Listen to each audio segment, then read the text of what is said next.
So this tape job is one that will help support the Achilles tendon, the distal portion of the gastroc and soleus complex. So what we want to do, as with our other tape jobs, we want to be sure that we ask the patient if they've been taped before. Be sure we look for any open wounds, or ask them if they have any allergies to the spray.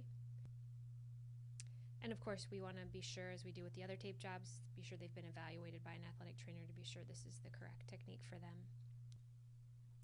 So as far as the patient positioning, we want to keep them in a prone position. We want to prevent too much dorsiflexion from occurring. So we want to keep them functional so they still have some dorsiflexion, just not an over dorsiflex position of the foot or of the ankle at this point. You can use spray if you choose. You don't have to for this particular one. I choose not to use any pre-wrap for this. We're going to start with 2 anchors at the base of the calf. You may even want to go a little bit higher depending on where the location of pain is. Angling those upward, and then another anchor at the distal end. Again, being careful of the metatarsals. We're not squeezing those too much. We're then going to use 3-inch elasticon or elastic tape. This heavy tape helps to support the Achilles. You're going to do an X pattern with this. With these check reins, you're going to go straight down the middle for the first one. Then we're going to use 2 others. They're going to go from medial to lateral, kind of making, as I said, that X pattern on the posterior side.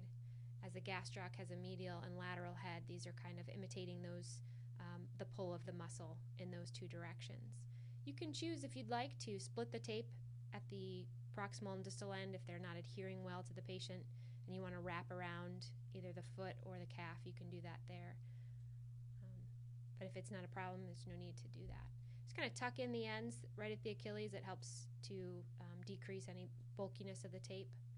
Then you're going to anchor them down again to be sure they don't pull off, making sure these are nice and loose as far as not impeding the contraction of the calf or the foot.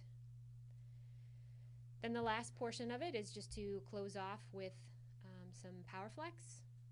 Again, this helps to keep the stability of the tape. You want to be sure that it helps hold the tape in place.